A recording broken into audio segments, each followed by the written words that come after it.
నమస్తే, welcome to 69 TV news. నేను మానస. ముందుగా బులెటిన్ లో హెడ్లైన్స్ చూద్దాం.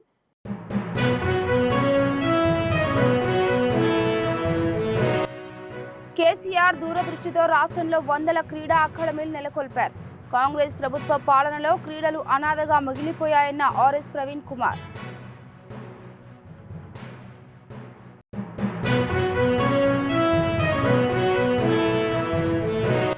ఉమ్మడి ఏపీలో నిర్వహించిన 2011 సెన్సస్ ప్రకారం ఎస్సీ వర్గీకరణ చేయడం అన్యాయం. షమీం అఖ్తర్ ఏకసభ్య కమిషన్ నివేదిక తప్పుల తడకలా ఉందన్న మాల జేఏసీ.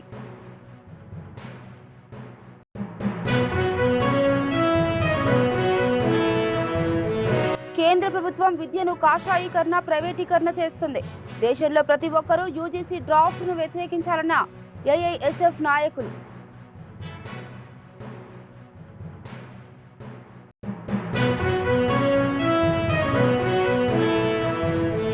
కదిలి మార్కెట్ యార్డ్లో గొర్రెల కొనుగోలులో నకిలీ నోట్లు చెలామణి. రైతులను మోసం చేసిన నిందితులను అరెస్ట్ చేసిన ఎస్పీ రత్న.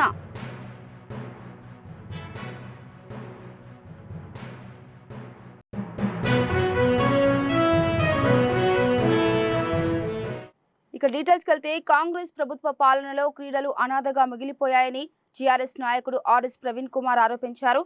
కేసీఆర్ జన్మదిన సందర్భంగా బీఆర్ఎస్వి రాష్ట్ర ఉపాధ్యక్షుడు తుంగ బాలు, ప్రధాన కార్యదర్శి కొంపల్లి నరేష్ ఆధ్వర్యంలో ఓయూలో నిర్వహించనున్న కేసీఆర్ కప్ 2025ను ముఖ్య అతిథిగా విచ్చేసి ఆర్ఎస్ ప్రవీణ్ కుమార్ ప్రారంభించారు. ఈ సందర్భంగా ఆయన మాట్లాడుతూ తెలంగాణ రాష్ట్రంలో క్రీడారంగం కుదేలవుతుందని మండిపడ్డారు. మాజీ ముఖ్యమంత్రి కేసీఆర్ దూరదృష్టితో తెలంగాణ రాష్ట్రంలో వందల క్రీడా అకాడమీలు నెలకొల్పడం జరిగిందన్నారు. వేల మంది క్రీడాకారులకు నగదు ప్రోత్సాహకాలు కూడా ఇవ్వడం జరిగిందని తెలిపారు. ప్రస్తుత కాంగ్రెస్ ప్రభుత్వం క్రీడలను పూర్తిగా విస్మరించిందని ఆరోపించారు ఆర్ఎస్ ప్రవీణ్ కుమార్.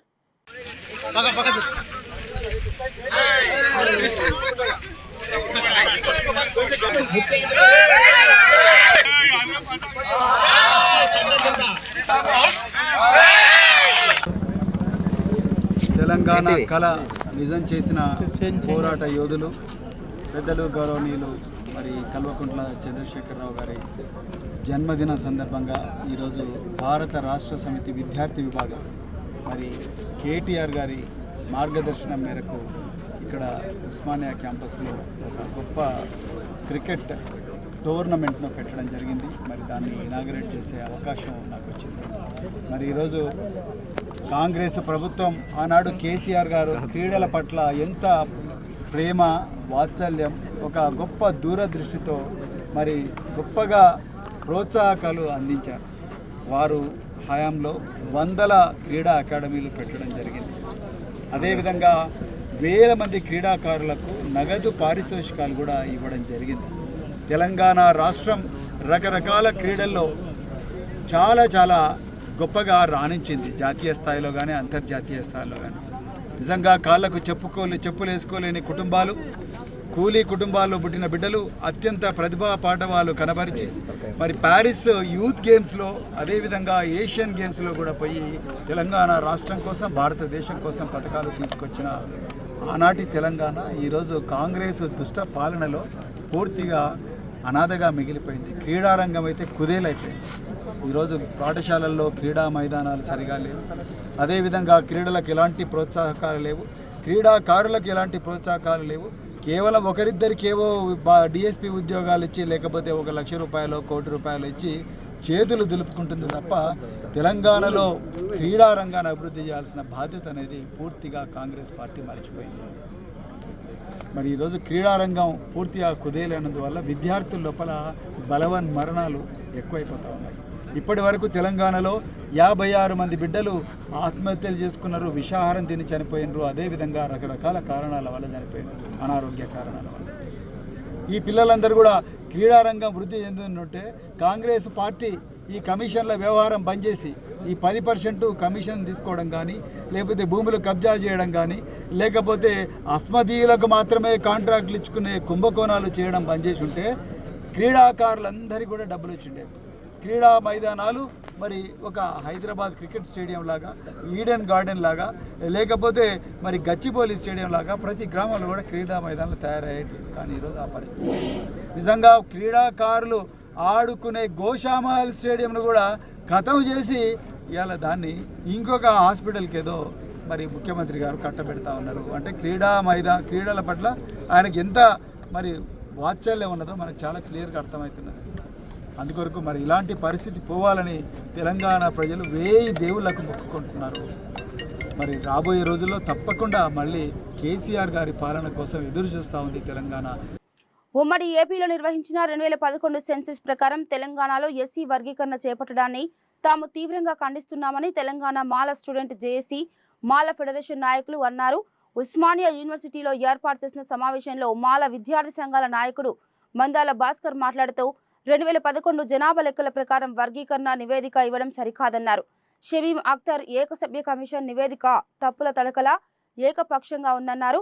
తెలంగాణ రాష్ట్రం ఏర్పడి 10 ఏళ్లు అవుతున్నా ఇంకా ఉమ్మడి ఏపీ లెక్కలు చూపించడం తెలంగాణ సమాజాన్ని తప్పుదోవ పట్టించడమే అవుతుందన్నారు.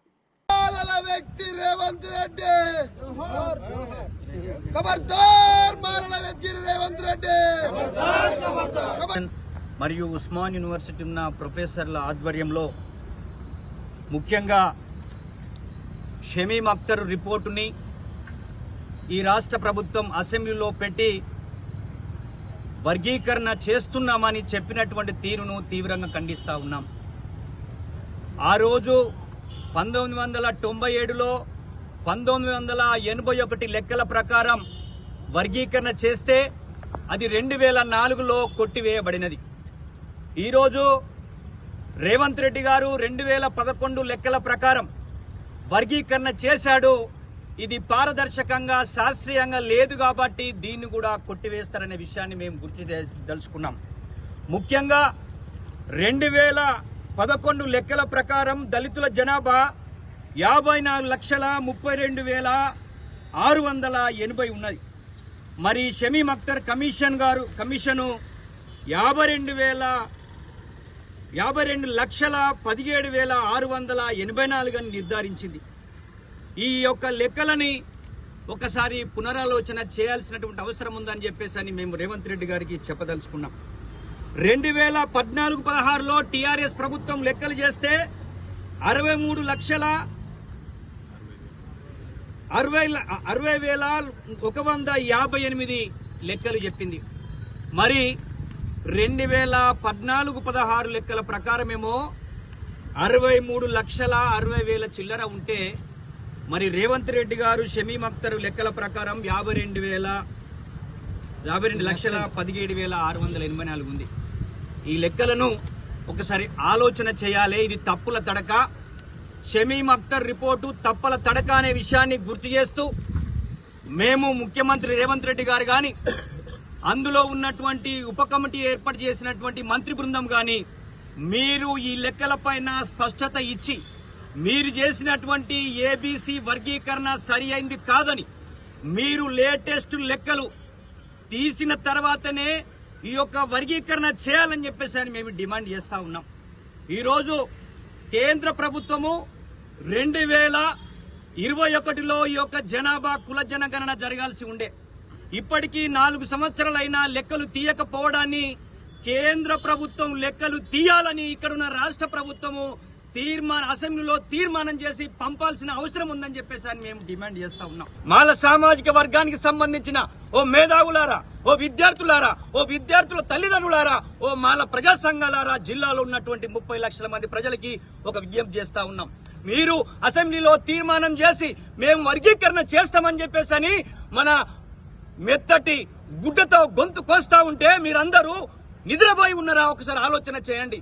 మనకు 23 ఉద్యోగాలు వస్తేనే ఒక ఉద్యోగం వచ్చేటువంటి పరిస్థితి ఉంది. ఇక దేశంలో ప్రతి ఒక్కరూ జాతీయ నూతన విద్యా విధానాన్ని కేంద్ర ప్రభుత్వం నూతనంగా తీసుకొచ్చిన యూజీసీ డ్రాఫ్ట్ను వ్యతిరేకించాలని ఉస్మానియా యూనివర్సిటీ ఏఐఎస్ఎఫ్ నాయకులు డిమాండ్ చేశారు. ఓయూలోని ఆర్ట్స్ కళాశాల వద్ద జాతీయ నాయకులతో కలిసి నిరసన వ్యక్తం చేశారు. కేంద్రంలో అధికారంలో ఉన్న బీజేపీ ప్రభుత్వం నూతన జాతీయ విధానం 2020ని కుట్రపూరితంగా తీసుకొచ్చిందని ఆరోపించారు. యూజీసీ అనేది కేంద్ర ప్రభుత్వం చేతిలో కీలు బొమ్మగా మారిందని మండిపడ్డారు. కేంద్రంలో బీజేపీ ప్రభుత్వం 3వసారి అధికారంలోకి వచ్చాక విద్యను కాషాయీకరణ, ప్రైవేటీకరణ చేస్తుందని ఆరోపించారు. విశ్వవిద్యాలయాలను విధ్వంసం చేయడానికి యూజీసీ ముసాయిదాను తీసుకొచ్చిందని అన్నారు. We oppose new education policy. We oppose commercialization of education. We oppose commercialization of education. We oppose corporatization of education. Today, All India Students Federation, Osmania University unit has organized a press conference. We all know that this country is going through a lot of processes. The one major process is basically the commercialization of education, privatization of education, and the union government through the National Education Policy 2020 has left no stone unturned to privatize the education, to sell the public education, whatever left in this country. The recent guidelines by the UGC, they are basically nothing but it's a reflection of the National Education Policy, the reflection of the policy of concentration, this is saffronization and commercialization of education. All India Students Federation, from day one, from the initially, we were the first ones to oppose the National Education Policy, and we have been doing so past several years. Education policy of this India, this 21st century education policy has not even been discussed. Modi ji talks about the constitution. He touches the constitution book just like a holy text. But we know that the education policy of this country has not even been discussed in the both houses of the parliament. It has just given nod by the cabinet, and it has been imposed upon the students and the rest of the India. The UGC guidelines recently declared by the UGC, it has created a whole lot of problems. State universities, they are basically trying to capture the entire control from the state governments and imposing their hegemony over the state universities with the governors in their hands. We all know that governors always play on the part of the union government that doesn't care about the people of their states, and that is why we oppose this UGC draft regulation. Here it is important to note that this is not just about the appointments of vice chancellors and autonomy of universities. It is essential to mention that UGC draft guidelines has clearly mentioned that the resource mobilization will be a part of recruiting the faculties and the vice chancellors. This means that government will no longer provide the financial assistance to the universities, state universities, and this way again government is basically planning to privatize the public education of India. BJP ప్రభుత్వం 2020 new education policy కుట్రపూర్తంగా తీసుకొచ్చింది. దాంతోపాటు నేడు యూజీసీని నిబంధనలు మార్చి రాష్ట్రాలపైన ఒత్తిడి తెచ్చే ప్రయత్నంగా ఈ UGC guideline తీసుకోవడం జరిగింది. ప్రధానంగా ఈ రెండింటి విషయంలో జాతీయ స్థాయిలో కాంగ్రెస్ పార్టీకి సంబంధించిన వ్యక్తులు తీవ్రంగా వ్యతిరేకిస్తున్నారు. కాబట్టి రాష్ట్రంలో కాంగ్రెస్ ప్రభుత్వం ఉంది కాబట్టి ఈ రెండు విషయాలపైన అసెంబ్లీలో తీర్మానం చేసి విద్యార్థులకు న్యాయం చేయాలని చెప్పి డిమాండ్ చేస్తున్నాం. దాంతో పాటు రాష్ట్ర ప్రభుత్వం ఏర్పడి సంవత్సర కాలం పూర్తయితున్నా కూడా ఈ రాష్ట్రంలో ఉన్నటువంటి యూనివర్సిటీ సమస్యలు పట్టించుకోకుండా ప్రధానంగా ఉస్మానియా యూనివర్సిటీలో ఉన్నటువంటి టీచింగ్ నాన్ టీచింగ్ పోస్టులు భర్తీ చేయకుండా ఇక్కడ ఉన్నటువంటి విద్యార్థుల సమస్యలు పరిష్కరించకుండా ఈరోజు కాలయాపన చేస్తున్న కాంగ్రెస్ ప్రభుత్వం వెంటనే యూనివర్సిటీ సమస్యలు పరిష్కరించే చర్యలు తీసుకోవాలి. దాంతో పాటు ఈ రాష్ట్ర వ్యాప్తంగా పెండింగ్ లో ఉన్నటువంటి స్కాలర్షిప్స్ రీయింబర్స్మెంట్ నిధులు వెంటనే విడుదల చేయాలి. ఏదైతే ఈరోజు కొట్లాడి తెచ్చుకున్న తెలంగాణ రాష్ట్రంలో ఈరోజు విద్యార్థులు ముందుండి అనేక కేసులు లాఠీలు జైల్లో జీవితాలు గడిపే కూడా తెలంగాణ రాష్ట్రం ఏర్పడిన తర్వాత కూడా విద్యార్థులు అనేక సమస్యలు ఎదుర్కొంటారు. కాబట్టి ఈ సమస్యల పరిష్కారం కోసం రాష్ట్ర ప్రభుత్వం చర్యలు తీసుకోవాలి. దాంతో పాటు ఏదైతే యూజీసీ డ్రాఫ్ట్ పైన దాంతో పాటు నూతన జాతీయ విద్యా 2020 పైన వెంటనే ఈ రెండు విషయాలపైన అసెంబ్లీలో తీర్మానం చేసి దీన్ని వ్యతిరేకిస్తామని చెప్పేసి కేంద్ర ప్రభుత్వం పంపించిన బాధ్యత రాష్ట్ర ముఖ్యమంత్రి రేవంత్ రెడ్డి పైన ఉంది. కాబట్టి ఆ రకంగా చర్యలు తీసుకోవాలి. కాచిగూడ కిడ్నాప్ కలకలం నెలకొంది. 4 గంటల్లో కాచిగూడ పోలీసులు కిడ్నాప్ ను ఛేదించారు. భిక్షాటన చేస్తున్న మహిళను మభ్యపెట్టి 3 నెలల వయసున్న కుమారుణ్ణి దుండగుడు ఎత్తుకెళ్లాడు. నిన్న మధ్యాహ్నం ఈ ఘటన చోటు చేసుకుంది. సీసీ కెమెరాల ఆధారంగా 2 నిందితులను పట్టుకున్న పోలీసులు కేసు నమోదు చేసి దర్యాప్తు చేస్తున్నారు. పిల్లలు లేని సంధ్యారాణి అనే మహిళకు ఒక బాబును అప్పగించేందుకు 6 నెలల క్రితం ఒప్పందం కుదుర్చుకున్నాడని పోలీసులు విచారణలో తెలిపాడు. ఎట్టకేలకు పోలీసుల రంగప్రవేశంతో కిడ్నాప్ వ్యవహారం బెడిసికొట్టింది.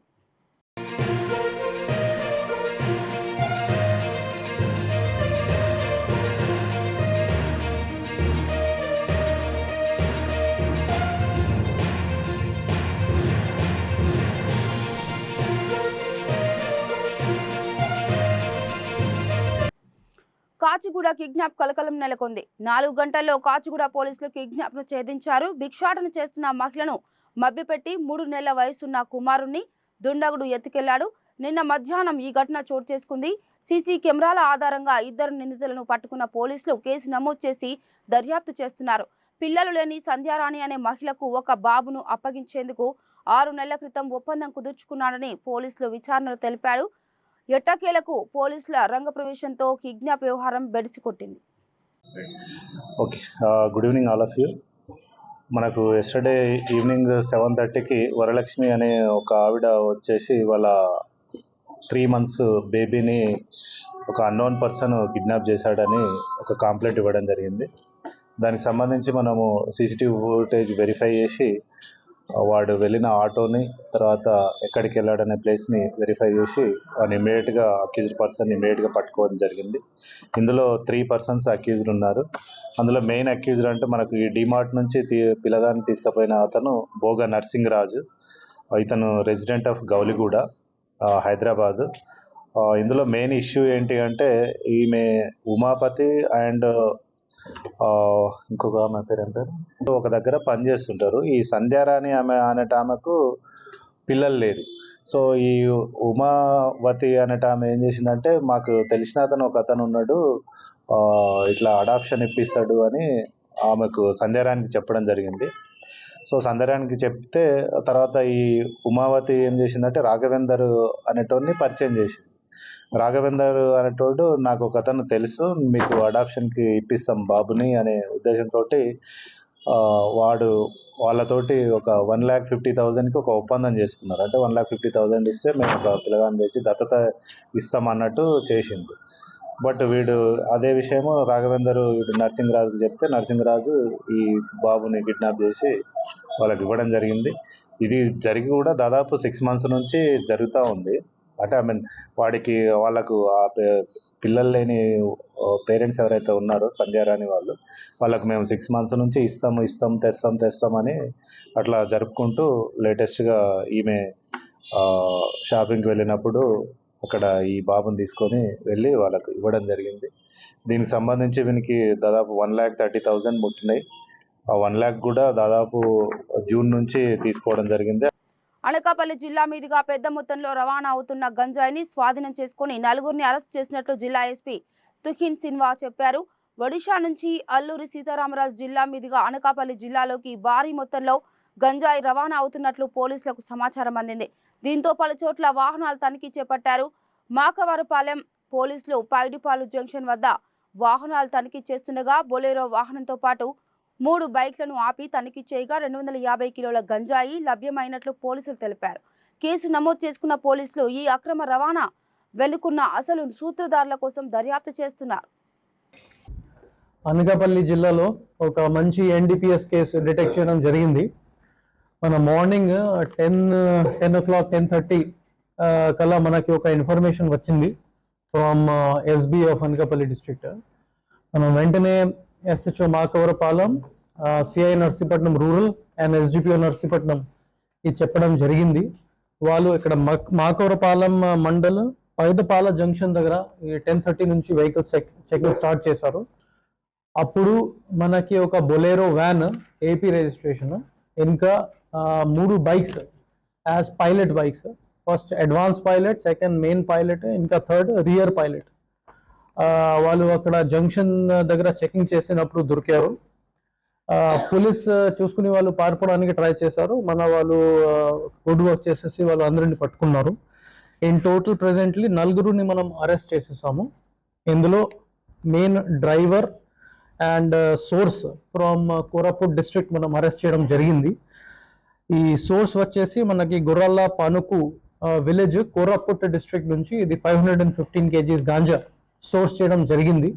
వాళ్ళు అక్కడ నుంచి ఈ షోల్డర్ మీద హెడ్ లోడ్స్ మీద మన చెక్ పోస్ట్ అవాయిడ్ చేసేసి ఒక ఆల్టర్నేటివ్ రూట్ నుంచి డంప్ చేసుకున్నాడు. డంప్ చేసేసి వాళ్ళు నర్సీపట్నం టు మాకవరపాలెం రూట్ నుంచి టువర్డ్స్ ఢిల్లీ తీసుకుని వెళ్ళినప్పుడు మన వాళ్ళు పట్టుకున్నారు. ఈ అక్యూజ్ నెంబర్ 2తో పాటు మన అక్యూజ్ నెంబర్ 4 అతనే పాడువా విలేజ్ కోరాపుట్ డిస్ట్రిక్ట్ ఒడిశా అతనిని పట్టుకోవడం జరిగింది. Is basically from Odisha district. అతన్ని కూడా హెల్ప్ చేశారు with respect to transportation of గాంజాయి. ఇది హార్సెస్ మీద అండ్ షోల్డర్ మీద అండ్ హెడ్ లోడ్స్ మీద ట్రాన్స్పోర్ట్ చేయడానికి హెల్ప్ చేసుకున్నారు. నెక్స్ట్ మనకి ఇంకా ఒక మాకవరపాలెం నుంచి ఒక వ్యక్తిని పట్టుకోవడం జరిగింది. అతను పైలట్, అడ్వాన్స్ పైలట్ గానే పని చేశారు. And he supported the pilot also to avoid any police check posts. Lastly మన ఒక కృష్ణపురం నర్సీపట్నం నుంచి ఒకరిని పట్టుకోవడం జరిగింది. అతనే బేసికలీ మెయిన్ కింగ్ పిన్, ఎవరికి మనం ఐడెంటిఫై చేసాము ఇన్ కన్ఫెషన్ స్టేట్మెంట్. అతనికి హెల్ప్ చేసుకున్నాడు. బొలెరో వ్యాన్ కి సోర్సింగ్ చేయడం, లోడింగ్ చేయడం, ట్రాన్స్పోర్టేషన్ చేయడం, రూట్ మ్యాప్ చెప్పడం, దాని గురించి అతనే హెల్ప్ చేసుకున్నాడు. ఆల్ 4 అక్యూజ్డ్ ప్రెసెంట్లీ మన కస్టడీలోనే ఉన్నారు. వాళ్ళు కన్ఫెషన్ మీద మనకి మొత్తం స్టోరీ కూడా బయటకి తెలియంది.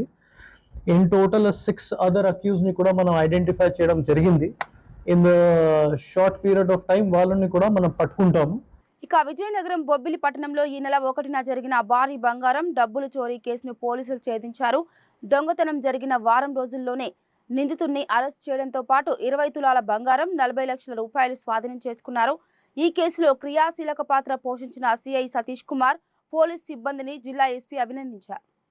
ఫిబ్రవరి రాత్రి అంటే 1, 2 మధ్యలో ఒక దొంగతనం జరిగింది. ఆ దొంగతనంలో ఒక Sai Krishna jeweller shop owner సంబంధించి ఇంట్లో రాత్రి కొంతమంది చోరబడి దాంట్లో అరౌండ్ 45 తులాస్ గోల్డ్ దొంగతనం చేయడం జరిగింది. ఒక అతను వచ్చి ఇంటి డోర్ బ్రేక్ చేసి లోపల కూడా బీరువా బ్రేక్ చేసి ఇది దొంగతనం చేయడం జరిగింది. ఇమీడియట్గా నెక్స్ట్ డే కంప్లైంట్ వస్తే కేసు రిజిస్టర్ చేయడం జరిగింది. కేసు రిజిస్టర్ చేసి టీమ్స్ ఫామ్ చేసి బొబ్బిలి టౌన్ ఇన్స్పెక్టర్ ఆధ్వర్యంలో, సతీష్ కుమార్ టౌన్ ఇన్స్పెక్టర్ గారి ఆధ్వర్యంలో ఇది ఒక సవాల్గా తీసుకొని ఈ కేసులో ఇన్వెస్టిగేషన్ చేయడం జరిగింది. ఈరోజు ఈ కేసు సంబంధించి 3 ముద్దాయిలను అరెస్ట్ చేయడం జరిగింది. వాళ్ళ దగ్గర నుంచి ఫుల్ ప్రాపర్టీ కూడా రికవర్ చేయడం జరిగింది. 45 తులాస్ మొత్తం ప్రాపర్టీ రికవర్ చేయడం జరిగింది. ఈ రికవర్డ్ ప్రాపర్టీ విలువ అరౌండ్ 10,50,000 అండ్ దీంట్లో 4 కలిసి ఈ దొంగతనం చేయడం జరిగింది. దాంట్లో మెయిన్ ముద్దాయి ఎవరైతే ఉన్నారో, ఎవరైతే ఒక ముద్దాయి వచ్చి ఇంటి తాళం బ్రేక్ చేసి లోపలికి ఎంటర్ అయ్యాడు, అతను పోలా భాస్కర్ రావు, సీతానగరం మండలం, జోగంపేట విలేజ్. అతని మీద ఆల్రెడీ పాత కేసెస్ ఉన్నాయి, 17 కేసెస్ దొంగతనం కేసెస్ ఉన్నాయి. అతను ఇంకా అబ్స్కాండింగ్లో ఉన్నాడు. అతనికి సహకరించిన అతనితో పాటు ప్లాన్ చేసి ఈ అంతా చేసిన 3 ముద్దాయిలని ఈరోజు అరెస్ట్ చేయడం జరిగింది. పుట్టపర్తి కదిరి మార్కెట్ యార్డ్లో గొర్రెల కొనుగోలులో నకిలీ నోట్లు చెలామణి చేసి మోసం చేసిన కేసులో 4 నిందితులను అరెస్ట్ చేసినట్లు జిల్లా ఎస్పీ రత్న తెలిపారు. ఈ నెల 7న మార్కెట్ యార్డ్లో జరిగిన సంతలో ముదిగుబ్బ గ్రామానికి చెందిన నాగప్ప నుంచి 2 పొటేళ్లను 2 కొత్త వ్యక్తులు 30,000కు కొనుగోలు చేసి నగదు చెల్లించి వెళ్లిపోయారు. తర్వాత వారు చెల్లించిన 500 నోట్లు నకిలీవిగా నిర్ధారించుకొని పోలీసులకు ఫిర్యాదు చేయడంతో దర్యాప్తు ప్రారంభించిన పోలీసులు కర్ణాటక రాష్ట్రం బాగేపల్లికి చెందిన ఇస్లావత్ వీరు నాయక్, రవి నాయక్లతో పాటు మరో 2 అరెస్టు చేశామని ఎస్పీ తెలిపారు. ఫేక్ కరెన్సీని చలామణి చేసినటువంటి గ్యాంగ్ని ఈరోజు అరెస్ట్ చేసి రిమాండ్కి తరలిస్తున్నాము.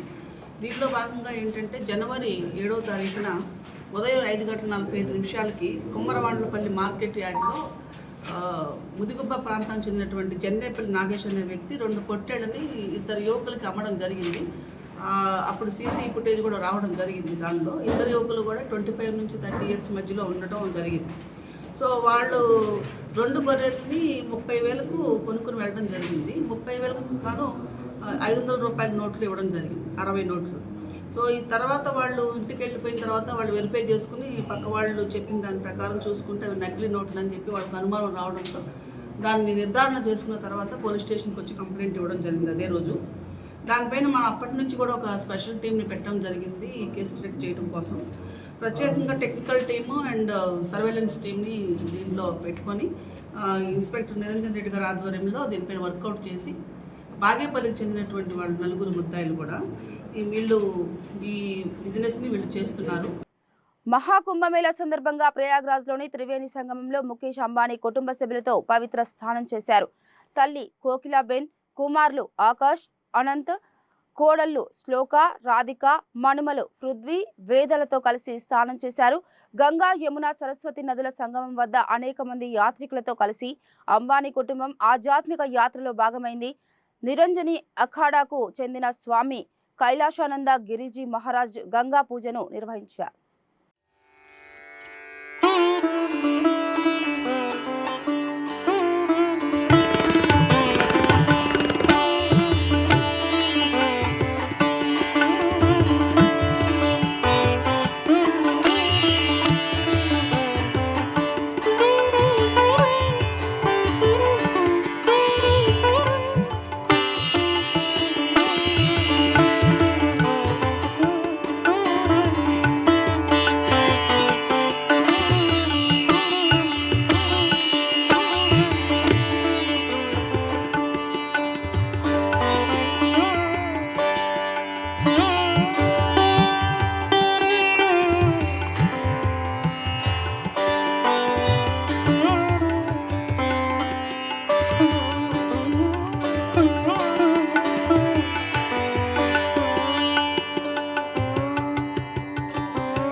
ఇక బులెటిన్ ముగించే ముందు హెడ్లైన్స్ మరోసారి.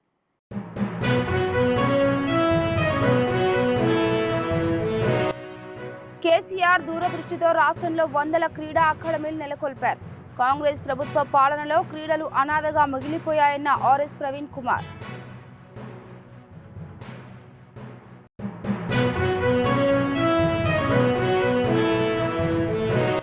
ఉమ్మడి ఏపీలో నిర్వహించిన 2011 సెన్సస్ ప్రకారం ఎస్సీ వర్గీకరణ చేయడం అన్యాయం. షమీం అఖ్తర్ ఏకసభ్య కమిషన్ నివేదిక తప్పుల తడకలా ఉందన్న మాల జేఏసీ.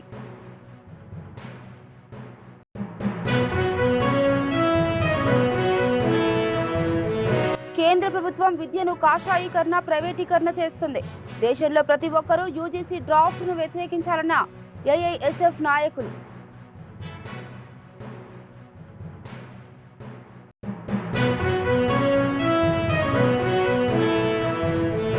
కదిలి మార్కెట్ యార్డ్లో గొర్రెల కొనుగోలులో నకిలీ నోట్లు చెలామణి. రైతులను మోసం చేసిన నిందితులను అరెస్ట్ చేసిన ఎస్పీ రత్న.